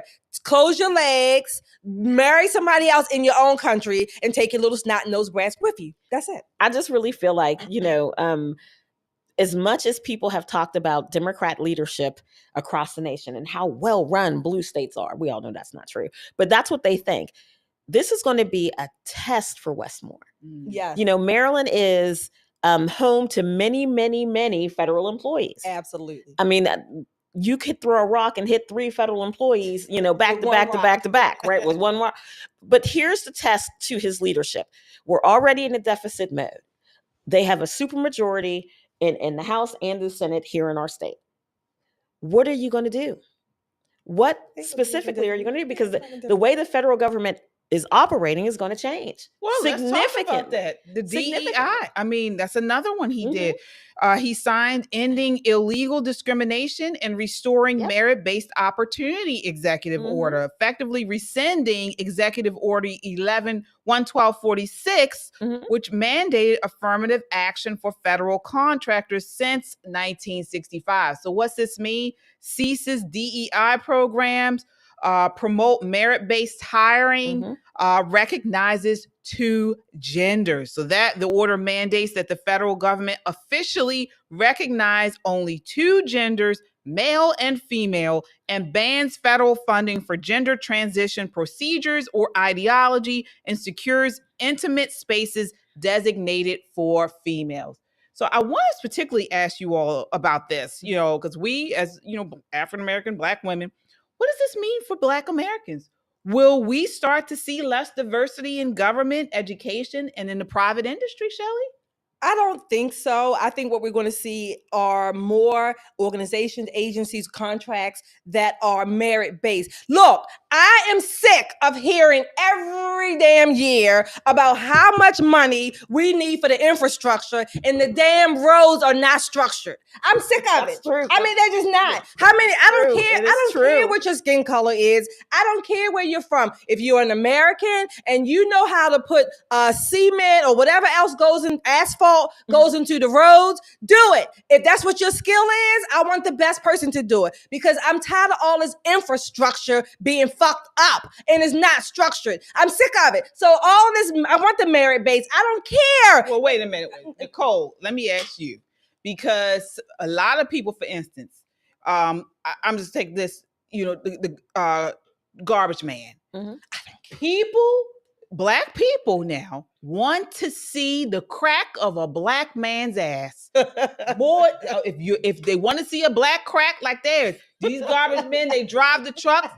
On the back of the truck, they're sometimes hanging, and it's important to see that ass crack is black if you're Black, and it's white. Whitney Houston said crack is whack. Well, first of all, what is it, Nicole? Does it matter who we see these people that look like us? First of all, I want to know why I got the black crack question. Right. Crack is whack. Crack is whack. But the truth of the matter is, KJ, where I live, I have to pay for my garbage. There is no city pickup, honey. I got to pay. It costs me $100 a quarter, and we don't see no crack because I live in the woods. They wear whole outfits to protect themselves from the wildlife. But I will say this: representation does matter. Okay. However, all representation ain't equal. Exactly. Let's clear that up. Sunny Hostin is on The View. She's on TV 5 days a week, right? Is that representation for Black women? No. I would rather see, let's say, Shelly once a week on TV than watch 30 days of Sunny Hostin. Right. So representation does matter. Okay. It just depends on the quality of said representation. She'll go back to merit. But here's the thing. Let's talk about merit. I don't care if he got a black crack, white crack, Mexican crack, shitty crack. I don't care. Pick up the damn trash. Exactly. I want the guy who's going to pick up the trash and put the can back where it belongs and goes on and minds his business. That's it. We have got to grow up. I said this to a friend coming in here this evening. We have, as a culture, we have got to grow up. Black people, hear me, we can no longer afford to be infants in this nation. We can't want baby things and then cry when they treat us like babies. Right? You got to grow up. Let's take a look, guys. This is Joy Reid disagrees. This is clip 7. Overturn the Constitution to do his evil and wrongness. Let's put some stuff up here. He was very excited about the end diversity, equity, and inclusion initiatives in the federal government. What's the impact? Yeah, so that's obviously very bad. It's particularly evil to. I always think of prisoners, people who are incarcerated who have changed, who have transitioned. According to this, you're going to take trans women and put them in male prisons. What do we think is going to happen to them there? Yeah. That's not going to be a good day. Yeah. So I think that this is a thing that has real impact. There's also a real obvious equal protection challenge. And so, again, Trump will do this. He will be sued. This is one of the ones that could be, if not completely stopped, delayed. But there will be people who suffer unconscionable pain because of what he's doing, and not in the kind of like, somebody just called Gracie George. No. These are people who are going to be hurt and physically assaulted because of Trump's executive order. Two of the renamings, we were talking about it in the break, rename Mount Denali back to Mount McKinley, just as not. Mm-hmm. What? So I think they were talking about the 14th Amendment. Now he's saying that if Trump changes the birthright citizenship under the 14th Amendment, that somehow will affect transgenders. They always got to say, they always looking out for the trans. He was talking about where Trump talks about a man being a man and a woman being a woman. And these are the two genders. And in that same order, he directs the Federal Bureau of Prisons to make sure that there are no male prisoners in female prisons. Mm-hmm. He called it something very gracious. I thought it was like Privacy and Intimate Spaces Act. Oh, yeah. So this is important. And you should have heard, like, some of the words he said just showed you what his points were. Prisoners, angry, unconscionable. So he's coming from a point of view where Trump could have said Jesus Christ is Lord. He'd be like, he was already heated. But he said prisoners who are transitioning in prison. Who's paying for these people to transition while they're in prison? We are. Right. We are. So let's stop that. And listen, I get that emotionally it's going to be difficult that you're not getting your birth control pill so you can grow boobs inside the prison. But get your life right. But serve your time and you can come out and be whoever you desire to be. But if you were born a man and you have a penis, you have no right to be in women's prisons. That's what I thought he said. What did he say? Trans women in men's prisons are now going to be hurt. Is that what he said? Because he's saying that there are men who believe that they're women. So they belong in women's prison. They want to be in women's prison. Right. Yes. But they don't. So what about the men, those kind of men, they're not women, when they are in women's prison? What about the women, the actual biological women who are raped by these men because they have access to women in women's prisons, but they are men. They have dicks. This is a confusion. This is why these people are not serious. They only care about whatever identity you can check for the day or for whatever their agenda or cause is. They don't really care about people and the women that they say that they care about. They don't care about women being hurt. Now, granted, you can be a prisoner, a woman, criminal, but I do care, even if you are a woman in prison, if you are raped, you shouldn't be raped in prison. Well, he's saying trans women They're not women. Right. But he's saying these trans women maybe have some part of the surgery. Maybe they do have fake breasts, but they still have their penis. So, and they are in these male prisons. And they will get screwed by the males. With breasts. I don't care about their breasts. They have XY chromosomes. They have XY. The women have XX. Men, you have your chromosome. Stay in the men's prison. I don't care what you think you are or what you claim to be today. You should not be in a woman's prison, and women should not be in men's prison. This is America. This is still America, and this still should be the separate, whatever you want to call it, access in prisons. Women should be quote unquote safe in prison, and men should be safe in prison. So all of this confusion is stirred up by the left. Again, they are still, their policies in prison or out are still pulverizing people that they claim to protect. This is all but wait a minute. It is. But wait. Let's roll that back a little bit. So you remember during the campaign, and they were saying the Trump campaign was beating a dead horse because there were only a small, minute number of people who were transgender. So what are we talking about? 1 out of every 2,000, 3,000 prisoners. So we're supposed to reinvent. Exactly. That's what they want. Prisons and departments of corrections because one dude's got a set of boobs. Yes, that's what they're supposed to do. No. I want you guys. We have other channels on here too. You guys got to follow. We ought to give you guys more of us. So we have Just the Guys here. They are on our network here at Metro Conservative Media. We also have the All American Talk Show.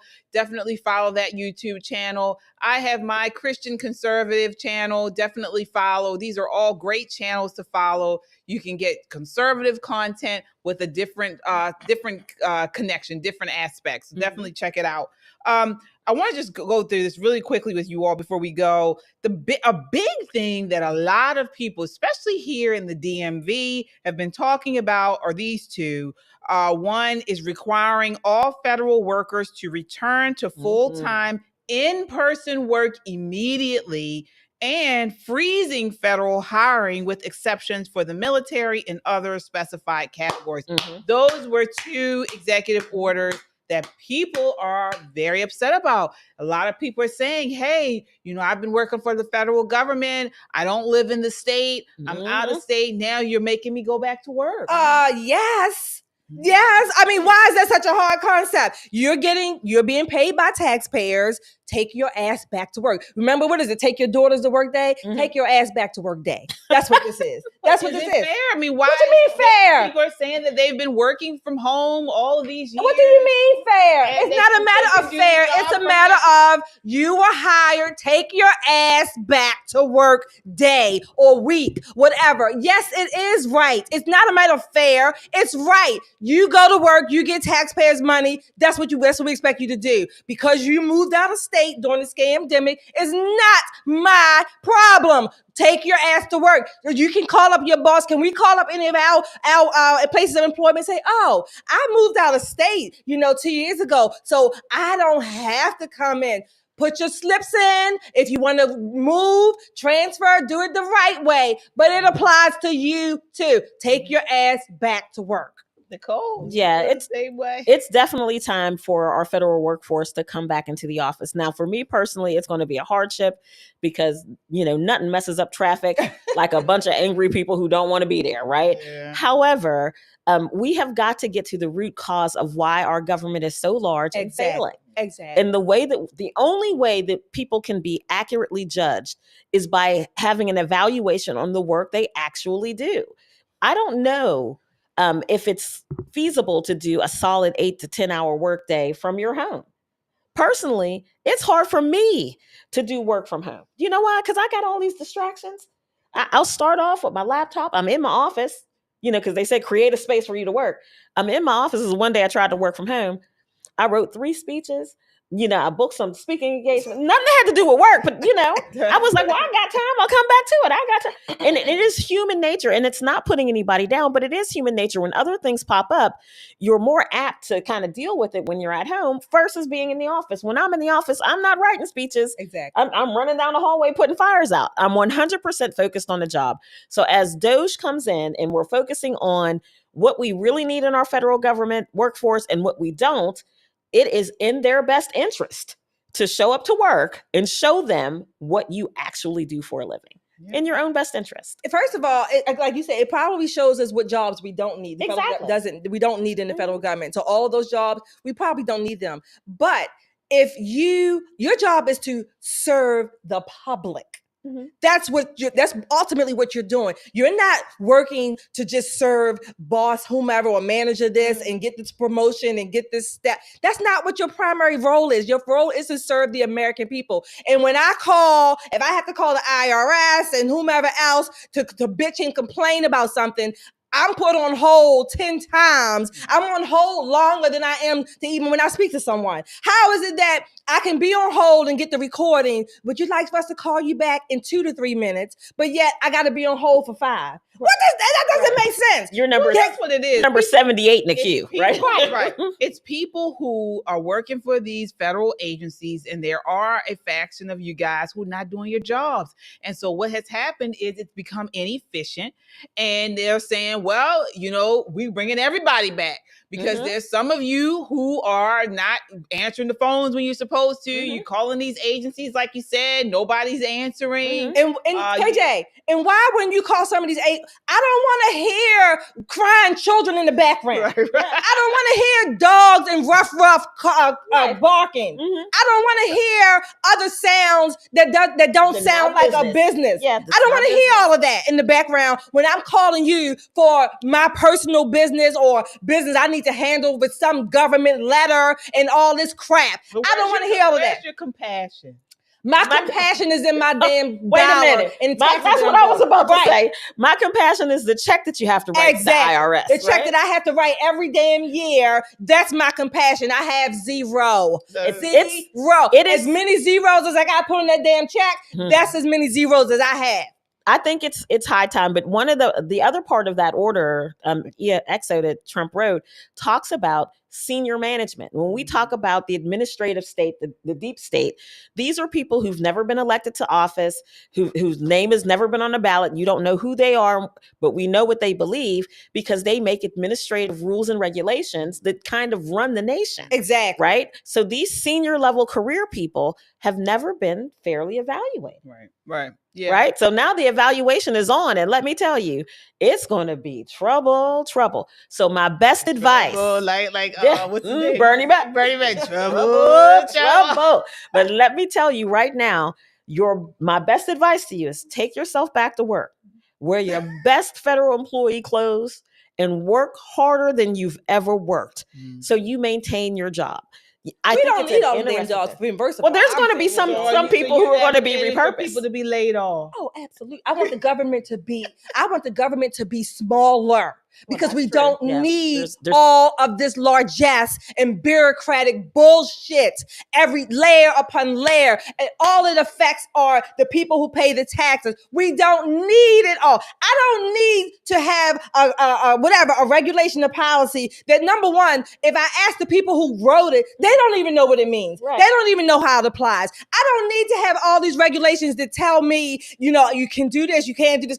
Nobody can point to why and where, and they don't work. Yeah. They don't even work. Well, what about people trying to put food on their table? They can put food on that. They can sell pussy. I'm sorry. They can sell whatever. I'm sorry. I'm sorry. They can put food on the table. Let's not do that. Right? Right. They can put food on the table like most people do. I'm not saying there's no place for government. I've never said that. I'm saying we don't need the scope and the largesse that we have. Right. And there are a lot of federal jobs that do translate well into the private sector. I would not suggest making the jump that Shelley has suggested. But what I will say is, if you intend to keep your federal employment, you have to show us that this is well worth our while, right? And that's like what I do every day. Like I drive into work. I don't live anywhere near where I work. I drive into work. I do my best, you know, and then I'm happy when I go home. It's a beautiful thing. And that is a big part of being an adult. And wait a minute, you're talking about them, these people, I'm advocating for layoffs or whatever. Not per se just layoffs, just whatever. I'm saying we don't need that size. But guess what, KJ? If you or Nicole or myself, let's say we broke one of these. Well, I break them all. I break many of them anyway. But we broke whatever these laws and these not even laws, they're regulations and policies, right? Yeah. Mm-hmm. They don't give a damn how much debt and burden is going to put on us. They don't care. If we were terminated unlawfully or whatever, unrighteous, whatever the word is, right? We would have to go and stand in the unemployment line and get a quarter of whatever we were making. Nobody would care. It wouldn't matter to them. And then at the end of the year, then we're going to wind up owing them bastards too. Right, on top of it. I'm sick of this. They dig I you a don't know hole. why all of you are not sick of it. I'm sick. I've been sick of it for a long time, and I can't take it anymore. I am sick of it. All right, folks. So you see, one thing you know about tonight, Shelly's sick of it. Yes. We need to. I want to acknowledge our super chatters before we go. Folks, thank you so much for your support. Thank you for keeping us off the welfare line. Rico says we have a pudding and a tink tink. What are we calling KJ? KJ Rico. She's gonna have a nickname by next show. Watch. AJ. People usually my nickname is actually Pretty Brown Round. Gary with the $2 super chat. Told him that. You should have never told him that. Go back to work or quit. Go back to work or quit. And Gary's right. Right, Gary. All right. Who else do we have here? We have Chadwick says we can kindly get a close up of Shelly's necklace. It's a pew pew. Can you get it? I don't know if you can see it. It's a pew pew. Yeah. Pew pew pew. There pew, she pew. is. Can you get a close up? Come on. Oh, there it is. Yep, she's got her guns on her ears and her guns on her neck. Yes, I do. Yep. So you can tell she's a pew pew.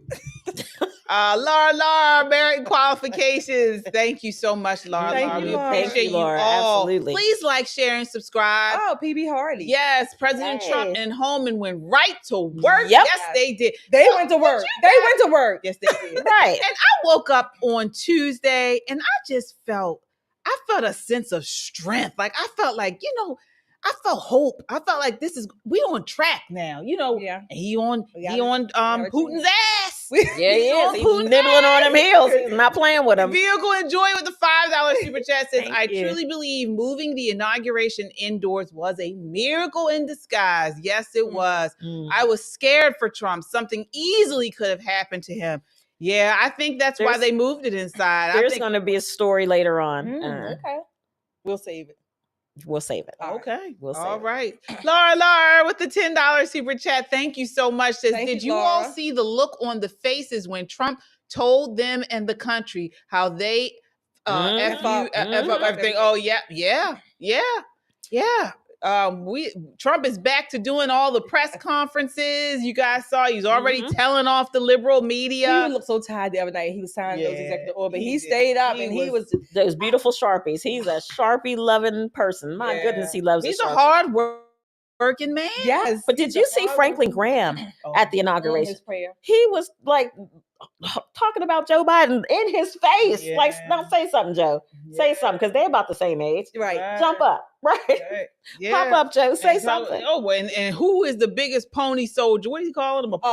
Dog face pony is Biden. He's the biggest dog face pony I've ever seen. He's a mastiff. Yes, all the lies he's told. Yeah. So, folks, this does it for us tonight. We've kept you long tonight. 2 hours. Goodness gracious. Wow. Yes, indeed. But it was good 2 hours. You know that Shelly wants to shrink the government. Nicole's got something to tell you the next time about some story about Trump. Don't tell. It's a secret. It's a secret. So we will be back. We'll be back on Saturday. We have a special show for you all On Saturday, we will be back at 8 p.m. Here live. So please continue to like, share, and subscribe. Send us in a DM to your friends. Definitely share it on your social media timeline. Don't forget your merchandise. Yes. And check us out on our merch. You can go to our website at popandpoliticslive.com and click shop. And you can get all of our merch. We got t-shirts, sweatshirts, we have our mugs, and all types of things for you to support us. I wish I would have had that hoodie on Monday. Oh, yeah. Oh, my God. It was so cold. It was so I would have put it right over top of the gown. Yeah. Because, I wore my Chucks after. That's right. Listen, my feet started hurting. I was like, where are my Chucks? It All was right, cold. everybody. We will see you. Yes, we will. Until next time, count your blessings and live a life of purpose. Good night. Good night. We should note, again, and you and I have said this in the air many times, there is no evidence that Joe Biden was, involved in any wrongdoing. Of course, want to note that there is no evidence that Joe Biden or Hunter Biden has done anything wrong. I just want to reiterate. And let's be clear for the viewers. There is no evidence Biden did anything wrong. Governor, you got a second? Literally talking to the president right now to specifically answer the question of what we can do for you and your daughter. Can I hear it? Can I hear your call? Because I don't believe it. This is why independent media is so important. Thanks to people like you, patriots who love America and stand for truth, we're making a difference.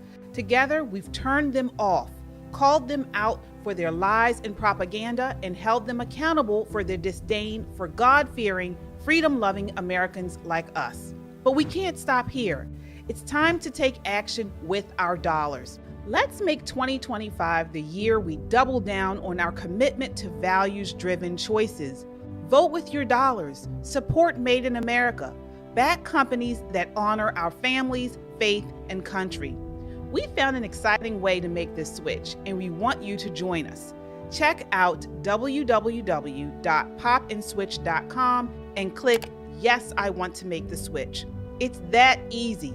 It's time to walk away from corporations like BlackRock and Vanguard that undermine our principles. Let's invest in America. Let's support businesses that share our love for this country. You don't have to take on everything at once, but you can start here. Join us in making this one small yet powerful step. Visit www.popandswitch.com. Click the link and schedule a call with our team to learn how you can make the switch. Together, we can create real change.